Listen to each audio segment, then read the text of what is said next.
So welcome to another Chartered Accountants Ireland Governance Webcast series. My name is Níall Fitzgerald. I'm the Head of Ethics and Governance in Chartered Accountants Ireland. And Dr Attracta Lagan is a native of Northern Ireland, is a leading Australian business ethicist who's advised boards and CEOs in both corporate and not-for-profit sectors, as well as working extensively with both state and local government. She has worked very closely with the accounting profession over the last number of years, including Chartered Accountants Australia and New Zealand, on several key thought leadership projects on business ethics. Dr. Lagan, you're very welcome. Thank you for joining us. I hope all is well in Australia this evening, I believe, where you are.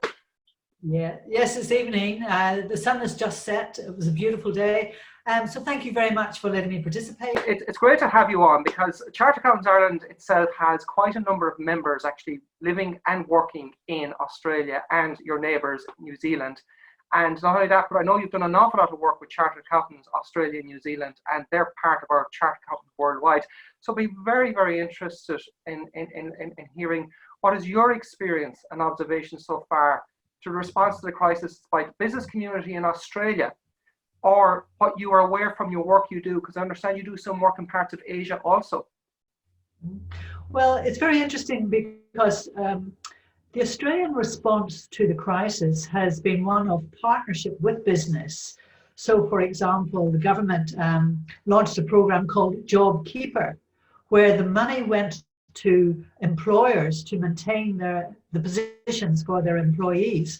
So it's been very much a partnership with business, which I think is different from the UK, where people were guaranteed 80% of their wages by the government itself. Australia is more like Asia. Asian societies are naturally very collective. They think about what's good for society and what's good for business. So they've responded in quite the same way as Australian businesses have, and worked closely with the government to try and minimize the adverse impacts on people. We've been really impressed at how much leadership business has stepped up to in discounting their prices for their services, in giving people lots of leave, and in other ways, in big and in small ways, trying to just minimize the adverse impacts of COVID-19. You spoke to various different CEOs and board members on various different advice and insights they would give to boards and organizations these days. I'd be very interested to hear what advice you would have for boards, for organizations, because we're in the middle of a crisis, and when people's backs against the wall, there can be a pressure to get things done quickly. So what advice would you have to organizations in that position on ensuring an ethical approach to decision making, they're aware of their biases, etc., and to make sure that that ethical cultures are maintained within organizations? Okay. Well, the first thing I would say is it's not business as usual. Do not go down that route. We're in a pandemic where health and safety are major issues. They're key issues for all your stakeholders, your employees, your suppliers, your business partners. You've got to see the whole picture and not just focus on the economic impact of the pandemic. The second thing I would say is be very careful about your language, because if you start talking about this is urgent, this is about survival, what happens then is that people don't canvass the ethical dimension. They actually have a story in their head that this is all about survival and will do whatever it takes. So it's very important that boards and executive teams give the right messages, messages more of being resilient, how we're going to come out of the crisis, that you're empathetic with the social distress, the emotional toll, the psychological toll, as well as the economic toll on all your stakeholders. So taking that stakeholder perspective. For example, here in Australia, we had a story today in the Australian Financial Review, our business papers, about a brand that was found wanting. And it was found wanting because its executives hadn't shared the same pain as other executives and taking a pay drop during this crisis. And it was found wanting because instead of maintaining prices, it had actually raised its toll fees at this time when people are basically unemployed. So I think brands will be judged quite critically post this crisis on how they behaved during the crisis and if they did step up to what we call social responsibility. Because as business leaders, and business is a major institution in the world today, that brings with it a wide range of accountabilities beyond the bottom line. So please don't give priority to your shareholders at this point, because you will be judged harshly afterwards when society looks at who stood with them and who shared the pain and who didn't put stakeholder interests first. You mentioned about the toll company increasing its prices. That reminds me of an earlier conversation we had with a certain CEO, and it was along the lines of, you have the greatest challenge that his business had in the current crisis was planning and replanning.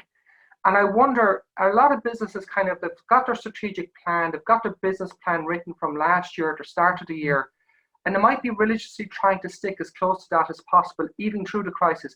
Is it a bit of wake up and recognition that you need to revisit your plan? These are different times now. That plan wasn't written with a pandemic in mind. Yeah, definitely. You will be caught short if you do business as usual, because these are times that none of this generation have been in before. And it's important that you have in your team a variety of thinking. So don't reduce it to just 3 or 4 key people, because then you don't get that variety of thinking. You have to have people thinking about all the stakeholders, all the dimensions of it, the economic, the social, the psychological, all of those things have to be factored in. And then, of course, your organizational values. Organizations have invested a lot of time in developing those values and publicizing those values, and you'll be held to account after the crisis. Did you actually use those values to inform your decisions during this crisis? You mentioned as well the concept of survival, and survival is a very short-term objective. And when you look at corporate governance codes around the world, they all talk about the long-term success of the organization. Yes, and when it comes to values and ethics, isn't short-termism also the enemy of biased decision-making in that context? That you have to live with your reputation. If you do succeed in surviving the crisis, your reputation has to succeed that. Well, I think the crisis has shown us all, for those who don't specialize in ethics like us, now that we are all interdependent. And with that interdependency, we have also a duty of care.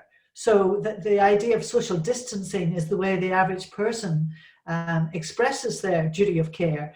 But ethical leadership brings with it an accountability for all those stakeholders I mentioned before, recognizing that with leadership comes responsibility and accountability, and you will be held to account in all those dimensions.